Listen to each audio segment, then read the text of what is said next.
और अगर 1 साल तक उनका प्रोविडेंट फंड का पैसा जमा हुआ है तो मिनिमम 2.5 लाख इंश्योरेंस का मिलेगा ही मिलेगा। तो उसमें बहुत से डिटेल्स मिसिंग हैं। इसके लिए हमारे पास एक जॉइंट डिक्लेरेशन फॉर्म है जो हम अपने पीआरओ में भी रिसीव करते हैं। तो हम लोग बहुत आगे बढ़ेंगे, हमारा समाज बढ़ेगा। मैं चाहता हूं कि जैसे ग्वालियर में हमने काम किया, अवेयरनेस किया। एम्प्लॉयज़ प्रोविडेंट फंड आखिर सरकारी और गैर सरकारी कर्मियों को इसका कैसे सहायता, इसकी कैसे फ़ायदा मिलता है, आइए आज आपको बताते हैं। और इसी विषय पे आज हमारे साथ बात करने के लिए मौजूद हैं श्री रिजवान जी। आइए उनसे जानने की कोशिश करते हैं कि ये फ़ंड कैसे सरकारी और गैर सरकारी कर्मियों के लिए कैसे फ़ायदेमंद है। सर, सबसे पहले तो मैं आपका और अपने पूरी भारत मॉनिटर की टीम से स्वागत करती हूँ। बहुत बहुत धन्यवाद जी। सर, आपसे मेरा पहला सवाल ये है, जो प्रोविडेंट फंड है ये कैसे सरकारी और गैर सरकारी कर्मियों के लिए फ़ायदेमंद रहता है? देखिए, अभी 2 नवंबर 2019 के बाद से 2 महत्वपूर्ण स्कीम्स जो जम्मू कश्मीर और लद्दाख में लागू हुई, जो पहले नहीं थी। ईपीएफ एक्ट लागू होने के बाद यहाँ पे ये स्कीम्स आई हैं, पेंशन स्कीम और इंश्योरेंस स्कीम। तो इन दोनों के आने से अब आपके जितने भी कर्मचारी जिनका प्रोविडेंट फंड यहाँ जमा होता है, उनके पूरे परिवार को पेंशन का पात्रता है। मान लिया, मैं एक एग्जाम्पल से कोट करूँगा कि कुछ वर्कर हैं, जैसे बाहर दूसरे क्षेत्र का एग्जाम्पल है कि एक वर्कर ने भविष्य निधि की सदस्यता ली और उनका केवल 4 घंटे उन्होंने काम किया एक एस्टैब्लिशमेंट में, उसके बाद एक दुर्घटना में उनकी मृत्यु हो गई। तो ऐसे में अगर वो, क्योंकि प्रोविडेंट फंड उनका एंटाइटलमेंट था उनका, और 4 घंटे काम किया और उनका एंट्री था, रिकॉर्ड था, सारे उनकी अटेंडेंस भी थी, तो उस सदस्य को के परिवार को पेंशन की पात्रता बन जाती है जब वो मेंबर हो गया। तो अगर एक दिन भी यहाँ पे पीएफ का पैसा कटा और प्रोविडेंट फंड और पेंशन और इंश्योरेंस में पैसा जमा हुआ है, तो व्यक्ति के परिवार को, फैमिली को लाइफ लॉन्ग पेंशन का प्रोविज़न है। ये एक बहुत बड़ा सामाजिक सुरक्षा स्कीम है कि उन्होंने 20 रुपये भी नहीं जमा होंगे उसमें, लेकिन लाइफ लॉन्ग विडो को पेंशन मिलेगी। और लगभग 3,000 उस केस में मिली थी पेंशन, जो अभी भी चल रही होगी। तो इस तरीके से यहाँ पे एक लाभ, ये जो है पेंशन का लाभ प्राप्त होता है। इंश्योरेंस स्कीम में पहले जम्मू कश्मीर में मात्र 75,000 रुपये का बेनिफिट होता था in the event of death of member. आज ईपीएफओ के आने से, ईपीएफ एक्ट लागू होने से, employees deposit linked insurance scheme के तहत 7 लाख का इंश्योरेंस का अधिकतम लाभ प्राप्त है किसी भी कर्मचारी को। और अगर 1 साल तक उनका प्रोविडेंट फंड का पैसा जमा हुआ है तो मिनिमम 2.5 लाख इंश्योरेंस का मिलेगा ही मिलेगा। तो ये एक बड़ा राहत हुई है यहाँ पे जम्मू कश्मीर और लद्दाख में। इसके अलावा प्रोविडेंट फंड एक, जो कि क्योंकि बूंद बूंद करके लोग पैसा जमा करते हैं, इस पर बहुत हैवी इंटरेस्ट, अच्छा मार्केट से कहीं ज़्यादा इंटरेस्ट मिलता है, बैंक से भी ज़्यादा 8.5% का इंटरेस्ट रेट है, जो वर्कर को बूंद बूंद पैसा जमा करके कभी भी उनको इवेंचुअलिटी के समय उनको बहुत सी उनके काम होते हैं, जैसे मकान बनाना है, बीमारी के लिए, बच्चों की पढ़ाई के लिए, शादी के लिए, इस तरह के एडवांसेस यहाँ से दिए जाते हैं। कोविड के लिए भी हम एडवांस दे रहे हैं अभी। और रिटायरमेंट के वक्त एक लमसम राशि मिलती है जो उनके बहुत काम आती है। तो ये इस प्रकार की योजनाएं हैं ये जी।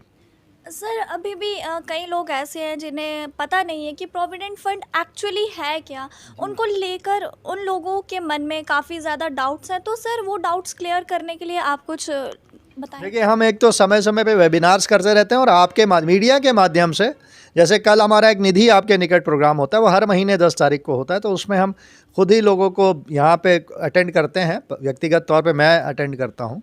और इसका जो भी मीडिया में प्रचार होता है, हम इसके बारे में और अवेयरनेस कैंपेन भी चलाएँगे, टीवी के माध्यम से, आपके माध्यम से, अखबारों के माध्यम से, या और भी रेडियो हैं, एफएम चैनल हैं, बार समय समय पर हम इसमें कार्यक्रम करते रहते हैं। तो आपके माध्यम से जो भी आपके दर्शक हैं या जो भी आपके पाठक हैं, उनको जब ये आप इन स्कीम्स के बारे में बताएंगे तो अवेयरनेस आती है, लोगों को काफ़ी हद तक इसमें मालूम है। मैं देखता हूँ कि लोग जागरूक हैं, बस उनको कुछ समस्याएं आती हैं तो उसके लिए हमने एक हेल्प डेस्क यहाँ पे बना रखा है।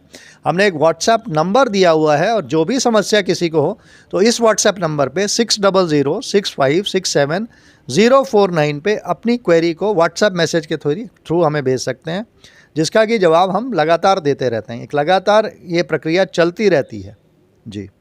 सर, कई बार देखने को मिला है कि कई लोगों को ये जो प्रोविडेंट फंड है, इसका फ़ायदा उठाने में कई प्रॉब्लम्स हैं जो फेस करनी पड़ती हैं।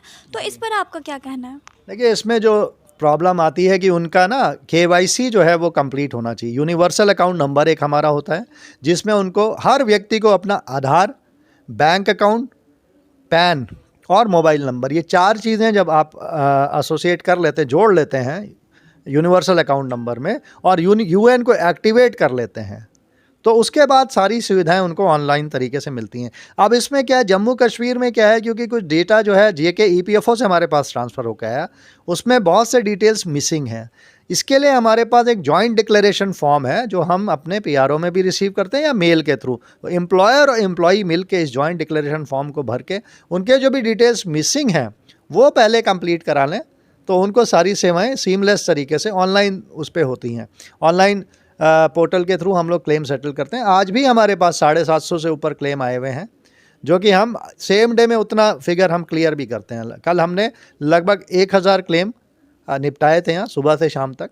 तो ये हमारा काम फ्लेक्सी आवर्स में हम लोग कर रहे हैं अभी, सिस्टम के लोड को देखते हुए और कोविड की वजह से कि लोग ज़्यादा भीड़ इकट्ठा ना हो ऑफिस में, इसके लिए हम 3 शिफ्टों में काम करते हैं। तो हमारे वॉलंटियर्स हैं जो सुबह भी आते हैं, कुछ सुबह 7 बजे से आके काम करते हैं और कुछ लोग शाम को भी, शाम की शिफ्ट में भी काम करते हैं।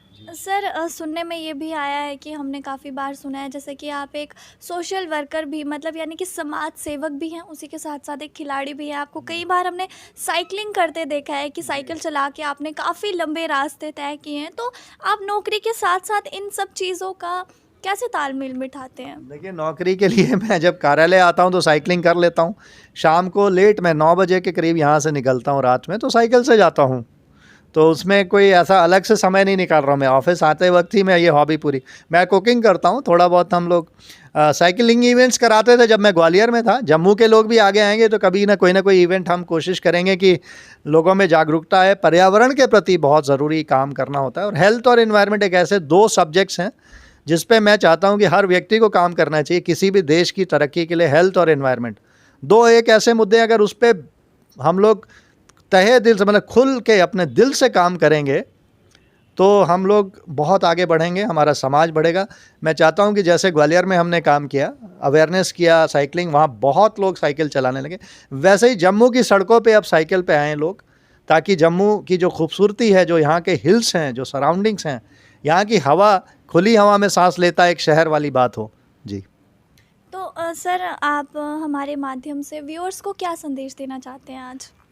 व्यूअर्स को मैं संदेश दूंगा कि जो भी लोग पीएफ की पात्रता रखते हैं, एम्प्लॉयर से चाहूँगा कि सभी को उनका इसका सदस्य बनाएं, क्योंकि पेंशन स्कीम और इंश्योरेंस स्कीम एक बहुत महत्वपूर्ण स्कीम यहाँ पे आ गई है जम्मू कश्मीर में।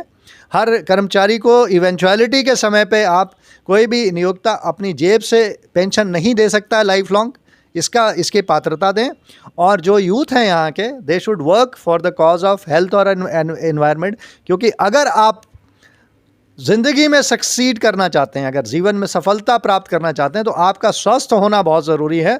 और आपका शहर अगर एनवायरमेंटली क्लीन होगा तो शहर में हर तरह की इकोनॉमिक एक्टिविटी रहेगी, लोग आएंगे, यहाँ इन्वेस्ट करेंगे, लोग रहना पसंद करेंगे।